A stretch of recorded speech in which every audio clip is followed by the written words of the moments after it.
All right, welcome in everyone. Christian Lattanzio here for you. Let's get this going. As usual, raise your hand if you have a question. We'll do our best to work around to you. Let's start with Willie P. Afternoon, Christian. How are you? Good afternoon, Will. I'm fine, thank you. You are? I'm fantastic. In terms of availability for this weekend, I know you have 3 guys who are questionable. Who would you say among those guys is closest? The closest one, I think, is Adil Malanda. So then we will see what happens with, what did you mean, Joseph Mora and... Mora, Bill, and Guzman. And Kerwin, rather. Kerwin, we will see again. He didn't train today. We will see. We are just following day by day, nothing serious, but we have to make sure that our boys, given the tight schedule that we're going to have ahead of us, that we try to manage the squad in the best possible way together with the performance department, not just the coaching staff. Is a joint work. How would you characterize the impact that Justin Meram has had since he's come on? Very well. Very, very good. I'm very happy with Justin because, first of all, from a personal point of view, because he's a guy that brings good energy, positivity, experience, and I hope that he's enjoying his time in Charlotte, even though he just arrived, as much as we are enjoying his input. So I'm very happy with him. As a player, he's a player that I knew before. I knew his characteristics, and I liked he can be a technician for us, a guy that brings this technical element that give us more technicality to our game, and I welcome that. This is something that I wanted. So all in all, I have to say Justin has been positive. Just early days, but with a guy like him, with the experience that he has, you can tell from day one that he's a veteran in the league. And last for me, we throw around the word rivalry a lot in sports. Does this feel like a rivalry? I know sometimes rivalries are more things that are manufactured by other people and you have to let them play out, but does this feel like a rivalry between Charlotte and Atlanta? Yeah, it is a rivalry. It is ultimately is what the fans feel. For us, every game we feel is a rivalry. We want to do well and to play strong in every game. This one particularly also because the result of the first game, we didn't really digest it. I think that it was, we made mistakes, of course, but I think it was, it didn't reflect, my opinion, how the game went. So if nothing else for that as well, you know, we want to have a rematch, and we know that given that it's a very close city, is the closest thing that we have to a derby, and there is rivalry, of course. Thank you. Thank you. All right, let's go to Carol. Hey, Christian, how are you?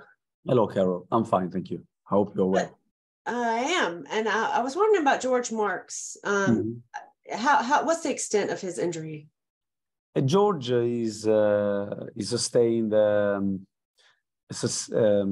quite strong ankle sprain, and so he's recovering. You know, knowing George, he's a very committed guy, not just when he plays, but also when he recovers from injuries, and he put heart and soul in coming back.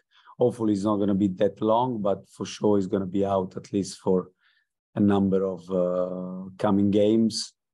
Nothing too serious, but just enough to get him out for a couple of weeks at least, if not more. Okay. Also, I wanted to ask about Ashley Westwood and going back to your decision to make him captain. I think maybe from the outside looking in, some people might have thought, well, he's new, you know, but from the inside looking in, he's got 10 years in the Premier League and kind of comes with the respect. I mean, what was your thinking about that? My thinking is that, despite he just arrived in MLS, I think Ashley has been captain in previous teams in for a number of years, and he brought qualities that I wanted, that they can transfer to the team. So the captain, for me, very often embodies qualities that I would like the team to have. That's why I also change captains on number of occasions. The last one I gave when we lost Harry. I decided to give the armband to Enzo because I thought that Enzo, despite his English he's improving his English, is not up to what I would like him to be, but give him a little bit of time. But he has certain qualities that I really like, likewise Caro, likewise Camille, likewise Harry, likewise Guzman, likewise Ash, likewise Harrison. So I think we have a number of guys that they are showing the way of heavy, and Brandt as well in the past, but we have also Christian Kalina that can do that. So I think that I want guys to feel the experience of being captain and to lead the team, having the armband on the to wear it, because it's important that they feel that they have to lead the team. And I think that leadership is something that has to be shared. I don't believe in the leadership of one guy, at least not in our sport. I believe in a shared leadership, because a sport like ours, football, is a situational sport, and every situation is different. I think leadership has to reflect those situations. So a guy that might not be good at something might be a very good leader in certain moments of the game. And the more captains we have, in my opinion, the richer we are as a club. Thank you. Thank you. Go to Sam.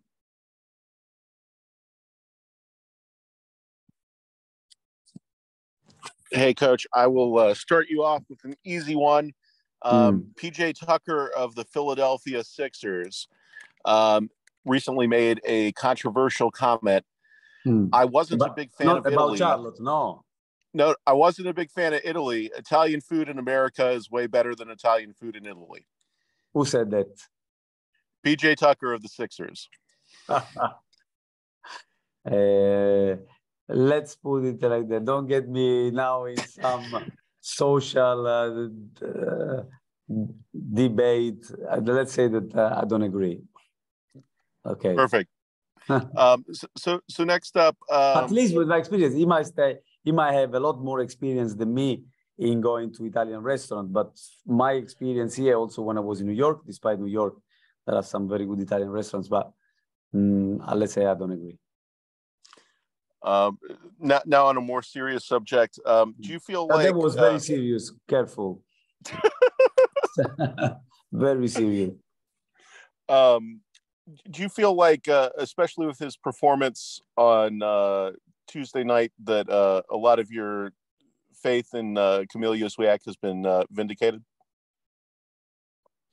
Yeah, I think that honestly, I think we live in a world that people want to have things right here, right now. And I think that life doesn't work like that. At least this is what I learned with a bit of experience. I think that you have to look deeply into situation and in life in general, and to give people time to adjust and to know each other. And people are too often ready to jump to conclusion when they don't have enough elements. They just comment about what they see, and we don't take time to observe really and to give us time to reflect. I could see Camille doing well also last season. At the end of last season, it was when we played one of our more complete games against Philadelphia, when Danny scored 4 goals. I think Camille was instrumental in many of those moments. And you can tell that he was growing as a player. And then I know that people were starting to have a go at him because of numbers, because of DP status. But if you observe the way he played, the way he contributes, it was just a matter of time for me and also is relatively young still. He came here out of an injury. Unfortunately, when he joined us, he was still injured. And so he didn't have the easiest of the start. And also with him, I also had we had some frank discussions, so to speak. But it was a way of knowing each other. And then the more I know him, the more I am convinced that this guy has got many, many qualities that I like, in which I believe, that I trust. And so I'm not surprised. I'm not saying this because I want to have a revenge against nobody. I'm just focused to get the best of each player that I have in the squad. So I'm not going out to have a revenge about no one. This is not the way I like to live my life. This is not my style. I like to go and get the best out of everybody if I can. This is my focus. And then, given the fact that obviously the performance that the team had against Atlanta in the previous match was not up to your expectations.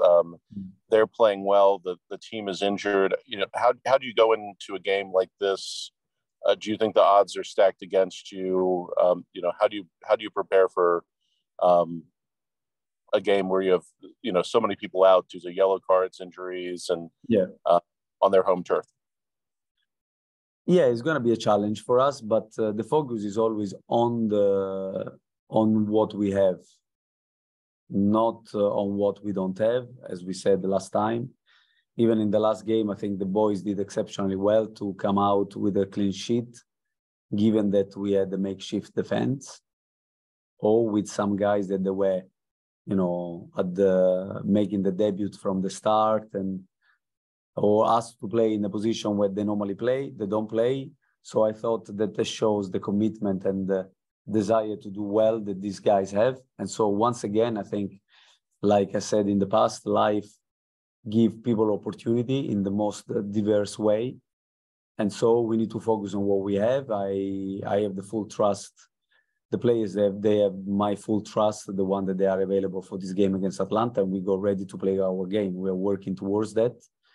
And whether, even though we are not going to have all our players available, but we will go with the idea of playing a strong game. Thank you, Coach. Good luck. Safe travels. Thank you, Sam. Thank you. All right, let's go to John. Good afternoon, Christian. How are you? Good afternoon, John. I'm fine, thank you. Enzo seems to be rounding into form nicely. He had a goal in the cup, the first cup game, and he had 2 against NYCFC. So what do you see in his growth and his development within the system that you think he's been able to do so well recently?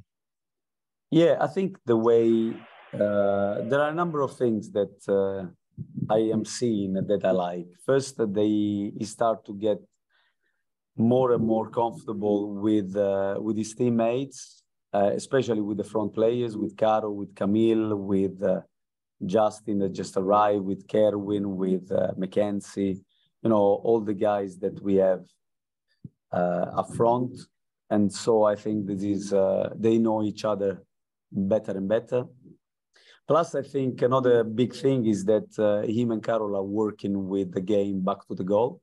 Because when you play well back to the goal, that allows the team to support you and to finally allow you to play front to the goal. But if you don't play the moments in which we have to face our own goal, we are untied in those moments. We minimize the time that we can face the opposition goal. So there is also a part of the game that, in my opinion, Enzo is improving, Carol too.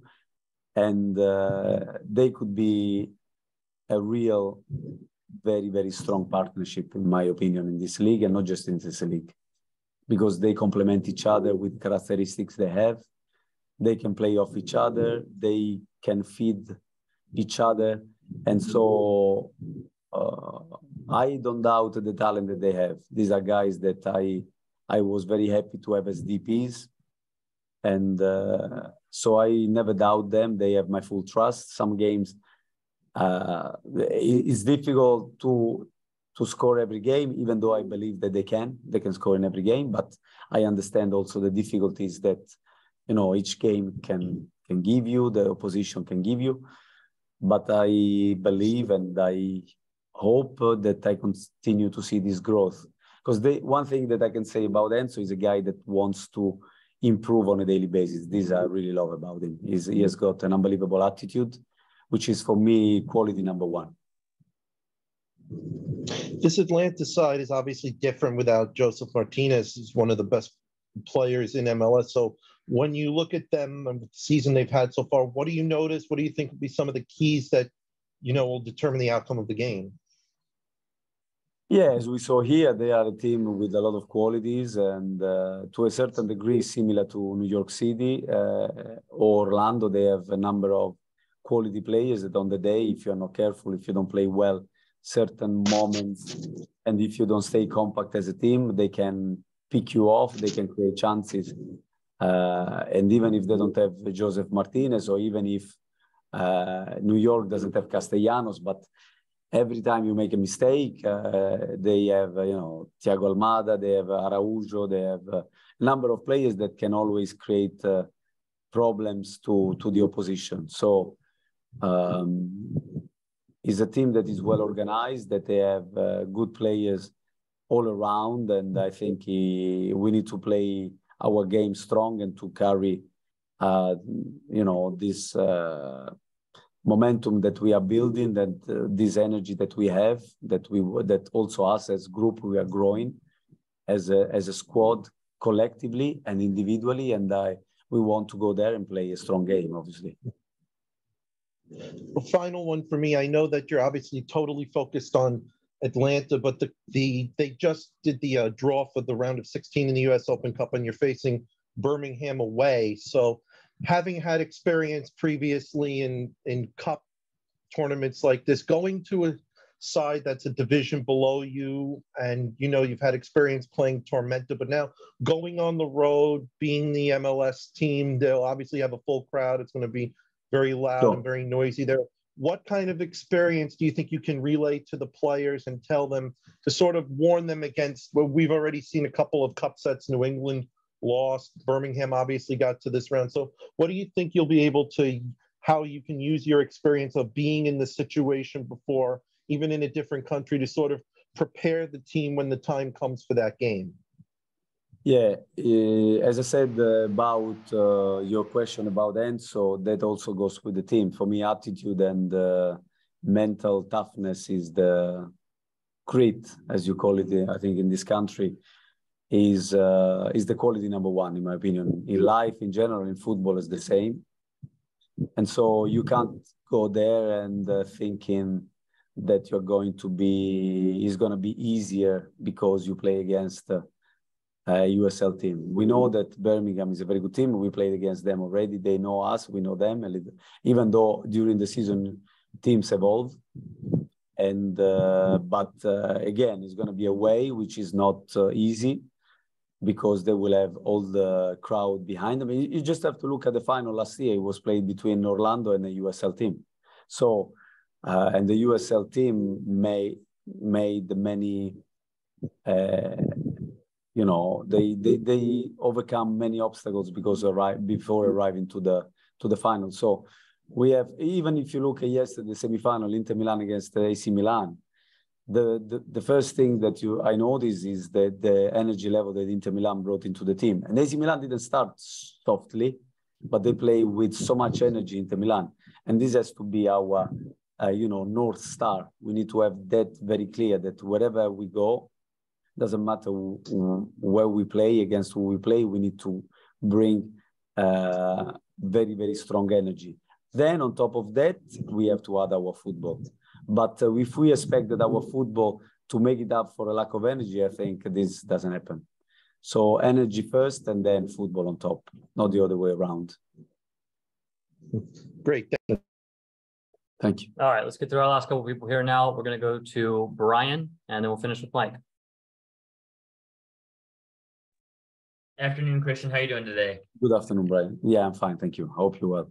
Good. Yeah, I'm doing well. So after the the U.S. Open Cup match, after your press conference, you went over and signed some autographs over with some of the fans, and one of them was a Laddie Daddy shirt. It seems like that that nickname obviously is not going away. How obviously the first time Carol brought it up, kind of took you by surprise. How is like not nicknames and everything aside, sort of like how's that connection with the fan base growing, and how's that going?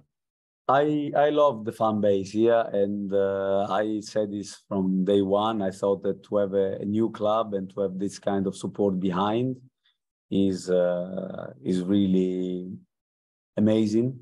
Is a richness that Charlotte has, and I had many ex-players that I worked with, even from Chelsea, when they came here, that they were really surprised by the kind of atmosphere that they found here.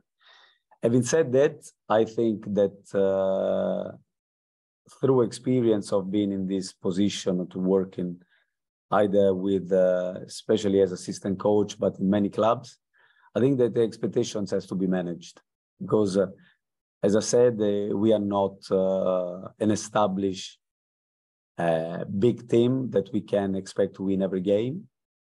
And expectations have to be set on, the will that the boys have to work hard, to play as hard as they can, to play a good brand of football.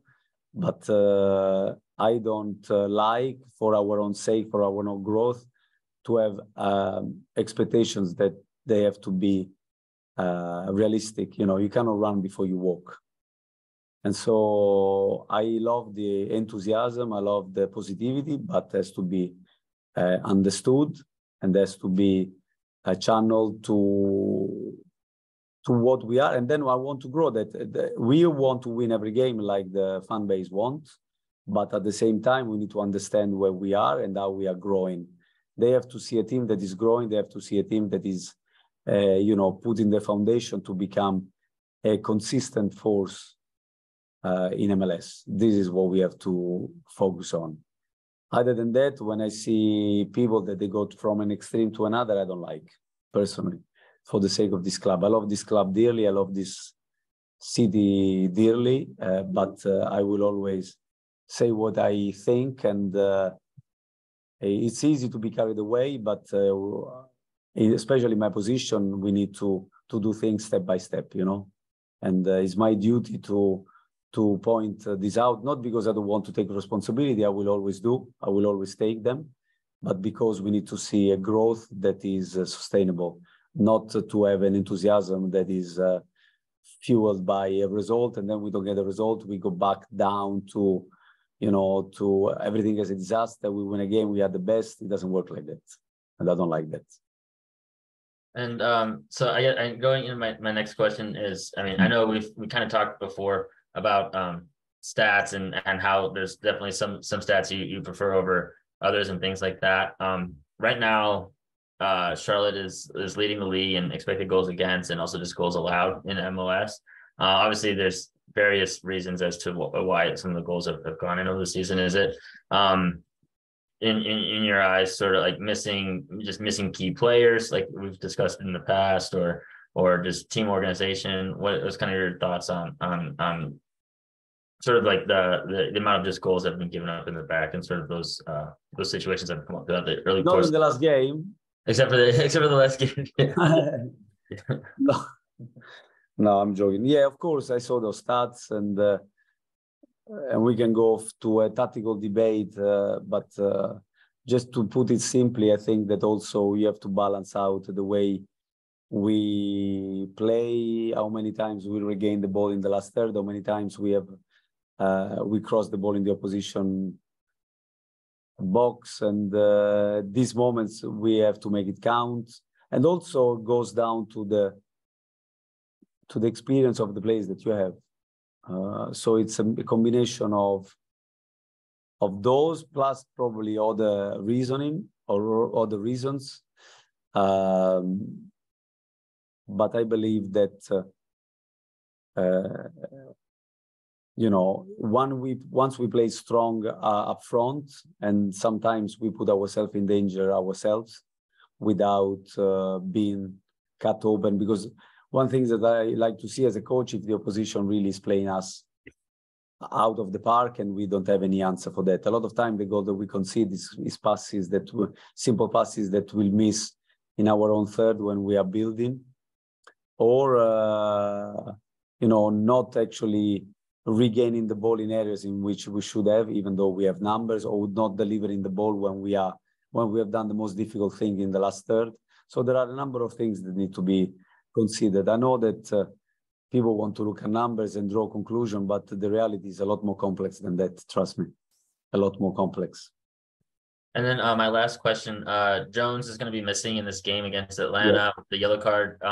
And I don't know if fans have realized maybe just so that the magnitude of the impact he's had. The last time y'all were able to earn a point with him not in the sixth role was last August 3rd against DC United. That was the last time y'all didn't earn a point with him playing in the defensive midfield role. How do you kind of replace, what are the attributes that you see that he really brings to the team when he's out there playing in the defensive midfield role? And then also, like, how do you kind of replace that presence now that it's going to be gone this weekend? But DJ is a player that, again, we had, let's say, not an easy start in our relationship last season, but then he became more and more influential in our game. Qualities that he brings, I think, is he has this ability to play in two different positions because out of external circumstances. I wanted to try him central defender, which is the position he played all the preseason. And so this ability to be tactically able to play central midfielder and central defender, I think, can help him and us. And in the last couple of games, especially, I've seen DJ much more mature. Before, he did some good moments in the game, and other times I was less happy. But in the last couple of games, especially against New York and this last one, he was is a DJ that he has more maturity, especially the way he moves without the ball. We did a lot of work with that to understand how to move as a midfielder as the opposition has the ball. And, he's getting better and better. I can see a guy that is really focusing what he's doing, that he wants to improve, he wants to contribute. It's an important player for us, but we don't have him, and we will play probably Brandt in his position. That is another guy that also contributed a lot. So, we have to focus for this game on what we have. We will not have Enzo, and somebody will take his place. And this is the way, the team, we have to field a strong shallow team, regardless who is present and regardless who is not. Thank you, Christian. Good luck this weekend. Thank you. All right. Thanks, Brian. Let's wrap this up with Mike. Thanks, Will. Good afternoon, Christian. Good to see you again, sir. Good enough. Good afternoon, Mike. Good to see you too. The question I have, you just kind of touched on the absences, those who won't be playing because of suspensions and injuries and the like, but you got a good look at Hamady Diop on Tuesday for 60 minutes. Is that with Malanda potentially drawing back in, and obviously not revealing your starting 11, but is what you saw from Diop on tape a nice boost of, okay, if I need to throw him in a game like this on Saturday, you have confidence in having him go and carry some minutes for you? Right. This is an interesting question, Mike, because the question is always put like that traditionally, but I don't think that I needed to get a look of Hamady. I think it's more himself feeling that he belongs, because I have a look at him every day. And I had a look at him in preseason. And so this kind of games is not for the coach, at least this is my view. It's not for the coach. It's partially for the coach to feel confidence in the player, but it's for the players to feel confidence in himself. And for his teammates to understand that when there's the job to be done, in a real game is there to do it. So I think that this game, it was important more for him than for me. I know that Hamady has got the qualities that has got qualities that can be useful to us. He also knows that there are certain parts of the game that he needs to develop and improve, because we are playing at that level where you make a couple of mistakes, especially at the back, and you concede, or you concede big chances. And what I want from him is to be humble and to wait this moment. But in the meantime, to grow on a daily basis, to work hard, to learn as much as he can, and really to get out of the comfort zone, not just him, but all the players that I have, because it's very easy to try to be better at what you're already good and try to avoid looking at the things that you're not good at. But for me, it's the other way around. It's consolidate what you're good at, but especially to have a hard look at the things in which we are not, understanding, accepting that in those other areas you're not good at all, and you need to improve, because this is the road to become successful, to be more complete in your game, because at this level, you cannot cheat, either you get found out very quickly. The higher the level, the more you get found out. But I was happy with his 60 minutes. I thought he contributed. He played against a difficult customer as Facundo Torres, and also having Holiday that he was pushing. He's a very athletic kid that he was always trying to create problem, one coming inside, one attacking him behind the back.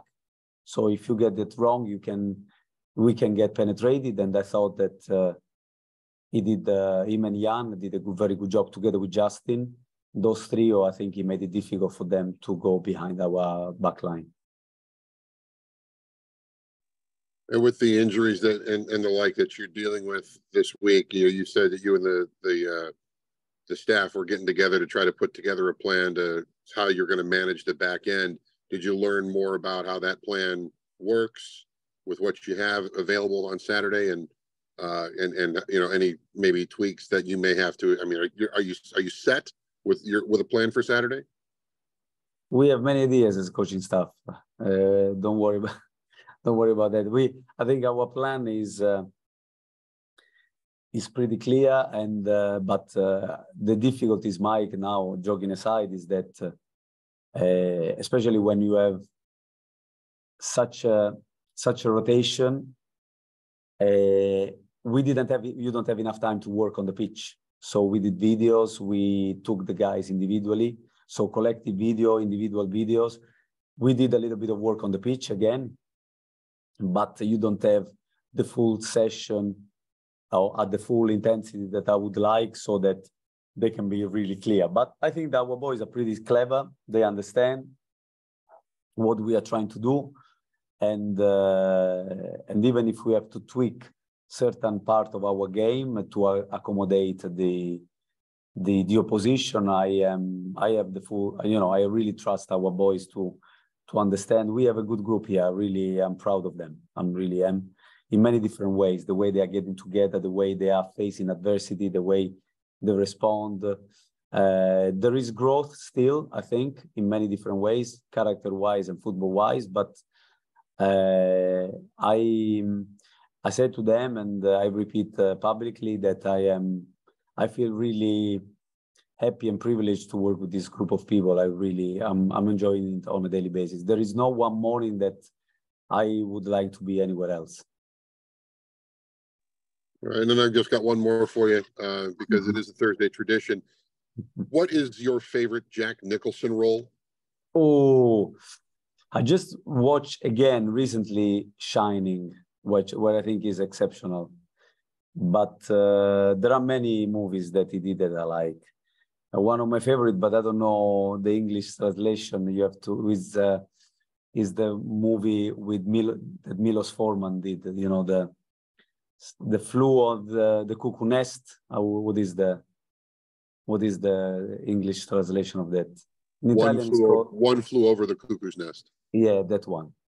I think this is an exceptional movie for me. I watched it many years ago. I have to rewatch it again, but I remember I was like, it's a movie that made me think a lot.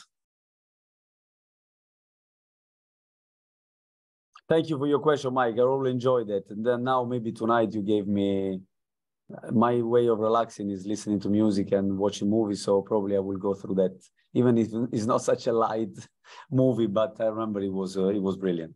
So thank you. That's your homework. That's your homework ahead of Saturday. Thank you, Mike. All right, thanks everyone. Appreciate the time.